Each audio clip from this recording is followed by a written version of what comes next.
Sir, আপনাকে তো আজ অব্দি ভুলতে পারলাম না।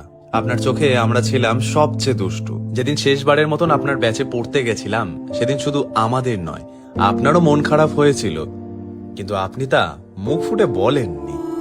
পড়াশোনা হোক বা নাই হোক, দিনের সে ওই কয়েকটা ঘন্টা খুব আনন্দে কাটতো আমাদের। বন্ধুদের সাথে দুষ্টুমি করা আর হাসি ঠাট্টায় ভরে উঠতো চারপাশ। সেই দিনগুলো জানেন তো স্যার, আজও খুব মনে পড়ে। আপনার ওই ব্যাচটাকে আজও ভীষণ মিস করি আমরা। আজও যখন আমরা একসাথে বন্ধুরা দেখা করি, তখন আপনার ব্যাচের গল্পটা আজও আমাদের মধ্যে উঠে আসে। আপনি যেমন বিশেষ ছিলেন, তার থেকেও বিশেষ ছিল আপনার সেই ব্যাচটা। জানেন স্যার, আজও সকালে ঘুম ভাঙার পর মনে হয় ছুটতে চলে যাই আপনার সেই পুরনো টিউশনের ব্যাচেতে। কিন্তু স্যার উপায় নেই, কারণ সময় আমাদের খুব তাড়াতাড়ি বড় করে দিয়েছে, শিখিয়ে দিয়েছে জীবনের বাস্তবতাটা। তবুও আজও মনে হয় ওই দিনগুলোতে যদি আরো একবার ফিরে যেতে পারতাম না, তাহলে মন্দ হতো না। কথাটা ভালো লাগে।